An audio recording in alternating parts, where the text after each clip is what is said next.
Well, hi everybody, and thanks for having me. I just want to thank Denise and Duffield and Dan Hirsch for inviting me to speak to you today.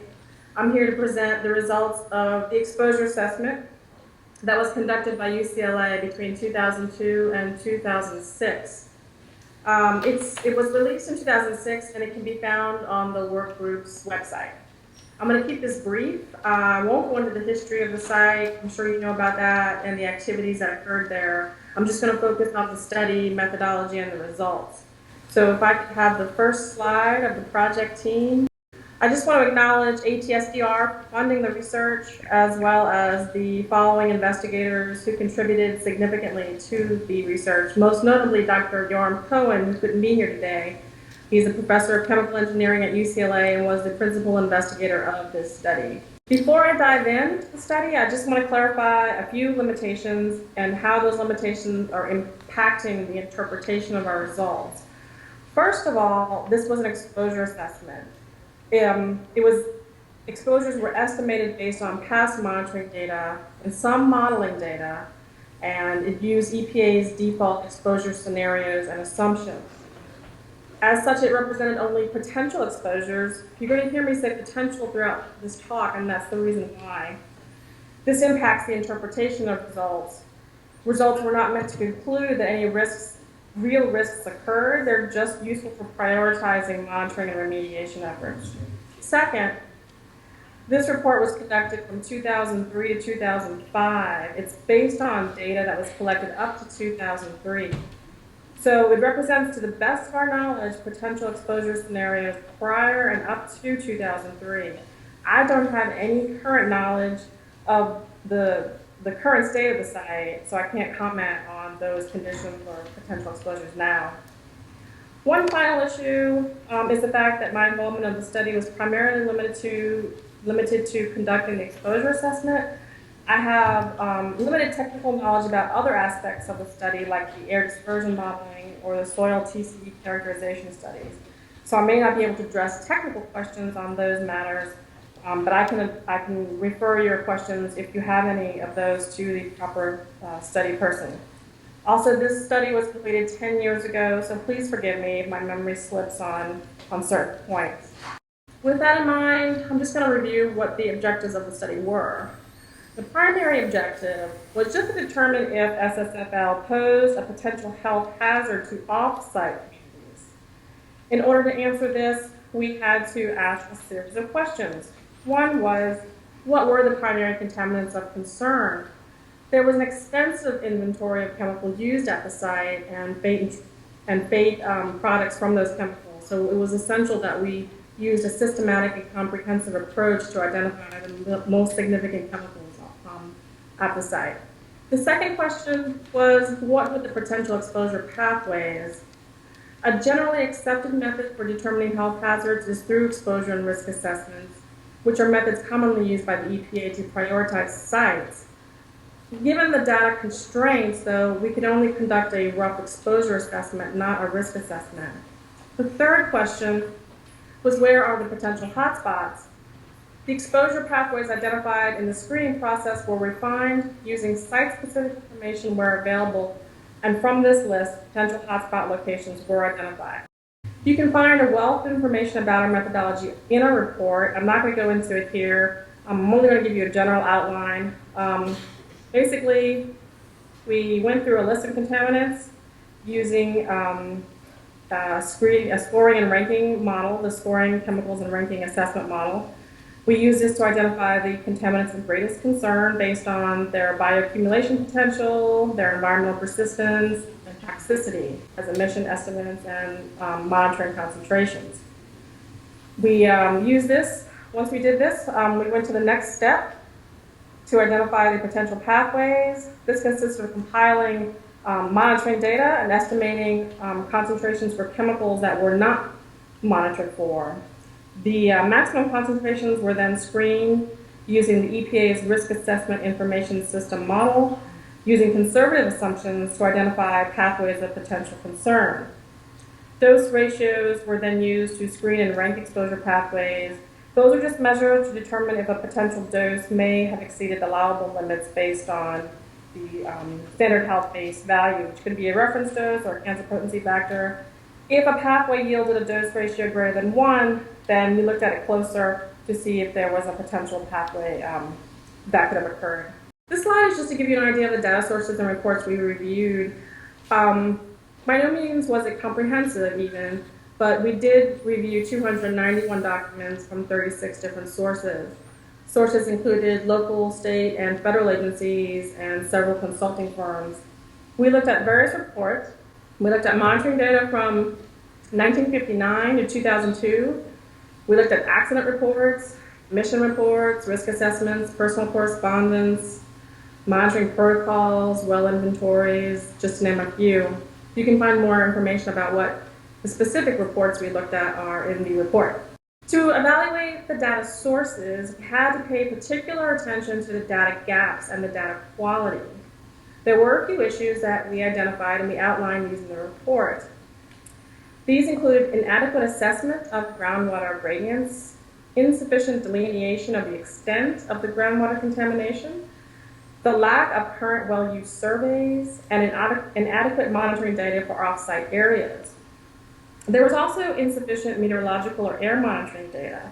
For example, there was no air monitoring data for hydrazines, which were frequently used in rocket fuels, and there were only incomplete records of emissions during those years of intensive rocket testing. Because of this, we had to reconstruct potential off-site air contaminant concentrations using air dispersion modeling of reported air emissions. Also, there was a potential that significant levels of contamination were not detected due to the detection limits of past monitoring devices. Finally, some of the monitoring data collected were of questionable quality. For example, specific problems which had been cited in previous audits included problems with instrument calibration, use of spacing grids that were either too large or not comprehensive, filtering of water samples for over 10 years, which could have removed metals and radionuclides, drying of soil samples at excessively high temperatures, which could have volatilized radionuclides, and washing of vegetation samples, which could have removed airborne contaminants that had settled on the plants. This is not all of the limitations, but because of these limitations, we relied on several conservative assumptions to reconstruct potential past exposure pathways. This is a map of the communities for which data were obtained or derived based on model estimates and monitoring data. We estimated potential exposures where possible or relevant in Bell Canyon, West Hills, Dayton Canyon, Woodland Hills, the proximal part of Simi Valley, Chatsworth, Canoga Park, Hidden Hills, Santa Susana Knolls, Sage Ranch, Woolsey Canyon, and Brandeis Barton Institute. As I said, we consider possible migration of contaminants in air and water, but I'll talk to you about air on this slide. To estimate potential air contaminant concentrations, we used climatological and meteorological conditions and emissions inventories together with the Cowpuff air dispersion model. The team identified several sources of toxic organic and heavy metal air emissions, including rocket engine exhausts, pre and post degreasing of the rocket engines, storage tanks, groundwater stripping towers, and open pit burning of waste material. The chemicals analyzed for air emissions included organics and metals only. Due to insufficient data, we could not evaluate radioactive emissions via the air dispersion pathway. There were several gaps which prohibited a comprehensive assessment of the air exposure pathway. These are detailed extensively in the report, but again include incomplete reporting of chemical usage and emissions and accidental discharges. So emissions from the late 1940s to 2002 were evaluated. Up here is a list of contaminants that we've looked at. I'll just name a few: hydrazine, TCE, or trichloroethylene, arsenic, beryllium, lead, and mercury, just to name a few. To keep it short, I'm just going to jump to the findings. The largest sources of toxic organic emissions was the use of trichloroethylene, or TCE, for cleaning rocket engines. TCE usage as an engine degreaser was reportedly stopped in 1994. The largest source of metal emissions was rocket engine exhaust. So according to the wind direction patterns, based on meteorological data from 94 to 97, the highest impacts would have been to areas south, east, and northwest of the site. Winds are mostly from the northwest, sorry, that's the typo on the slide, They're mostly from the northwest between 11 a.m. to 8 p.m. This would have been the time when most of the emissions probably occurred. So during this time, air emissions would have impacted the southeast. The figure at the upper right corner of this slide is a model result for average concentration patterns for rocket engine test point sources, but it's fairly similar to the emission direction patterns estimated for all the other air emission sources. The figure at the bottom right illustrates the rapid decrease in contaminant concentrations the further you are from the property. Several model runs were conducted to derive estimates for different air contaminants at different receptor points in the community. It should be noted there are limitations with the air model. It did not consider the loss of air toxics due to atmospheric degradation, dry deposition, or wet deposition. These conservative assumptions were justified, though, in the report, and I will go into them now. We also considered the possible migration of contaminants via the groundwater and the surface water. At left is a map of both the groundwater and the surface water flows from the site. Groundwater is shown in black and surface water in blue. Water from the site drained primarily to the north, south, and east of the site. Flows in surface streams are intermittent. In general, surface flow is higher when it rains and lower under drought conditions. Because groundwater elevations at the site are higher than groundwater in the valleys, groundwater emerges at a number of springs and canyons leading from the site into these valleys. To evaluate water pathways, the team evaluated releases from outfalls that were permitted under the National Pollutant Discharge Elimination System, or NPDES permits. Other factors that we considered were information on disposal and leakage of surface impoundments, site hydrogeology, surface water, monitoring data, groundwater pumping, and the extent of migration of subsurface contaminants. The outfalls were located, the major outfalls were located in the northwest and south of the site. In the south, there were two outfalls which merged to form the headwaters of Bell Creek. This flows into Bell Canyon. About 90% of the runoff went into Bell Creek. Most of the rest of the treated water flowed out of the outfalls in the northwest into Simi Valley via Runkle and Meyer Canyons. Because of the low level of rain, again, this limited the amount of sampling and monitoring that was being conducted off-site, thus limiting our ability to characterize the runoff. Because of fractures in the subsurface, it's difficult to predict the groundwater flow. As early as 1957, heavy pumping around the northeastern corner of the site induced the groundwater to migrate to that quarter. That's believed to be responsible for the off-site migration of the subsurface TCE plume in the northeast. A simplistic diagram of the plume is in the lower right corner of the map. So water exposure pathways included surface water runoff in the northwest, east, and south, primarily through the outfalls, as well as migration via the groundwater in the northeast and northwest. So monitoring studies have revealed significant contamination, both at the site and off-site, that were above health-based and regulatory levels. This is just a few examples of the samples that exceeded the health-based standards. Most water contaminants were compared to the EPA's maximum contaminant level, or MCL. These are EPA's drinking water standards. These were used to evaluate off-site contaminants due to indications of the existence of off-site potable wells.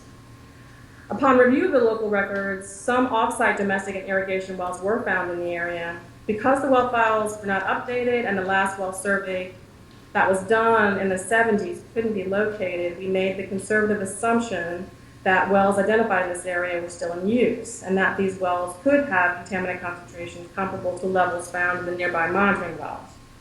Specifically, we found 400 private domestic wells and 1 municipal well within 3 miles of the site. Information couldn't be obtained regarding the water quality of the municipal well, serving an estimated population of 5,000 to 10,000 people, despite attempts to procure this information from the Southern California Water Company. Most of the private wells were located in Santa Susana Knolls and unincorporated areas outside of the city of Simi Valley. Even if potable wells were never used for drinking water purposes, exposure to water contamination could also have taken place if water was used to irrigate edible crops or as a source of drinking water for livestock. This can occur where chemicals have the potential to accumulate. Contaminants were detected in the groundwater northeast, northwest, and south of the facility, as well as in the surface water outfalls in the northwest and southern borders of the facility. Significant contaminant concentrations were found in Brandeis Bardeen Institute to the north, private lands in Woolsey and Dayton Canyons to the northeast, and Bell Canyon to the south. I put a list of the contaminants here, but I'll just mention a few of them. Carbon tetrachloride, vinyl chloride, TCE, but you can find a full list in the report. So off-site soil and sediment monitoring data were also evaluated to determine if contaminants might have migrated off-site. Soil contaminants can migrate either by volatilizing from the soil, being resuspended by the wind, or being in the surface runoff. Soil and sediment monitoring studies were conducted in 4 main off-site areas at the time: the Brandeis Bardeen Institute, the Santa Monica Mountains Conservancy, the Amundsen Ranch, and the Bell Canyon areas. Samples were analyzed for a variety of chemicals and radionuclides and compared to either background data where available or to EPA's Region 9 residential soil screening levels. Although sampling off-site areas was limited, the detection of radionuclide and chemical contaminants in the samples suggested that contaminants did indeed migrate from the site to off-site locations. This map depicts some of the contamination in the vicinity for a select number of contaminants, but a full list is provided in the report. While high levels of arsenic were detected, arsenic in California soils is naturally high. It could come from the erosion of normal deposits. Lead, too, may have come from other sources, and possibly automobile emissions, but lead exceedances were documented at various outfalls from the site, and lead was emitted during the rocket engine tests.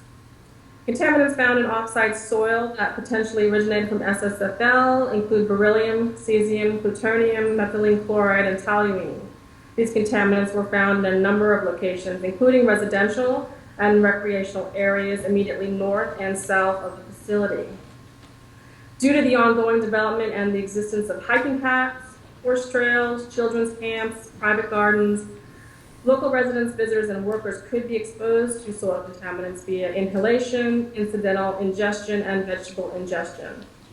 The team considered these exposures for contaminants detected in off-site soil above health-based standards. In general, the contribution of soil to off-site exposure was found to be low compared to that of other pathways.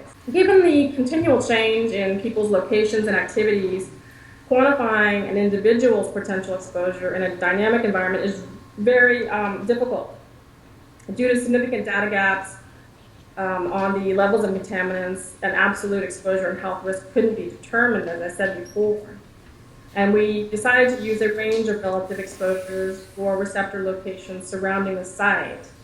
The pertinent exposures to air, water, and soil at different receptor locations were derived using a worst-case scenario analysis. This is maximum off-site contaminant concentrations and conservative exposure assumptions. This was done primarily to rank and prioritize areas in need of further monitoring and review. Some potential exposure pathways were identified from site visits. For example, Dayton Creek flows from the site through Orchid Ranch in West Hill. Orchid Ranch is used for community gardens that grow fruit and vegetables. Thus, there is a potential for indirect exposure to contaminated crops via ingestion if contaminants migrate through Dayton Creek. Bell Canyon is a dry canyon with many horse paths, both along the creek and up into the hills where the site is. Resuspension of soil due to horse movement could expose people to contaminants via inhalation and ingestion. There were also numerous surface runoff channels in the neighborhood surrounding Bell Canyon that are easily accessible to children. Indeed, it was reported through resident interviews that children were observed wading through the creek. In addition, a playground was located about 10 feet from the creek, and no signs of water quality were observed during a field visit. Several exposure scenarios were considered. Scenarios included that of a resident, a visitor, and a worker. Various scenarios were based on either site-specific conditions when available or the standard EPA assumptions. All potential routes were considered when deemed plausible. This slide is just to present an example of what we considered. Equations were used to derive dose ratios. Those equations are presented in the report. But briefly, a potential dose was estimated for each community or area based on a unique exposure scenario and area-specific contaminant level. To illustrate this approach, I just presented the results of an assessment of exposures to residents living near the northeastern border of the site who may have been exposed to TCE from well water. This pathway, again, would only apply to homes with domestic private wells in this area. Maximum level of groundwater TCE was used to evaluate potential exposures and doses to TCE from well water via ingestion, inhalation, showering, vegetable ingestion, and dermal contact. When dose ratios were greater than 1, this suggested that there may have been exposures exceeding health-based standards, but a more detailed investigation would be needed to either confirm or rule out these pathways. Specific contaminants and exposure locations of concern for exposure to contaminated groundwater, for which dose ratios were above 1, are summarized in the table here. Analyses are provided in the report. Dose ratios for exposure to groundwater contaminated with TCE and its degradation products, vinyl chloride and 1,1 DCE, were significantly above 1 in the northeast area for the residential exposure scenario. Of these exposures, TCE was the greatest potential hazard. Dose ratios above 1 were also identified for inhalation exposures. TCE and hydrazine had the greatest dose ratios. With regards to those contaminants, the communities with the greatest potential for inhalation exposure would have been West Hills, Bell Canyon, and Dayton Canyon. Some areas surrounding the site were identified as potential hotspots. Hotspots has a bad connotation, but what I mean by this is the following. These are off-site locations where contaminant levels exceeded health-based standards. These were sites where a particular exposure scenario was plausible and where exposure could potentially result in an adverse health effect at the levels detected. In order of importance, these included the northeast quadrant of the site, Bell Canyon, Dayton Canyon, West Hills, Woolsey Canyon, and the northwest quadrant of the facility. Ranking of exposure pathways based on available monitoring data, emission data, and the estimated dose ratios identified 2 primary exposure pathways of potential concern and 1 pathway of past potential concern.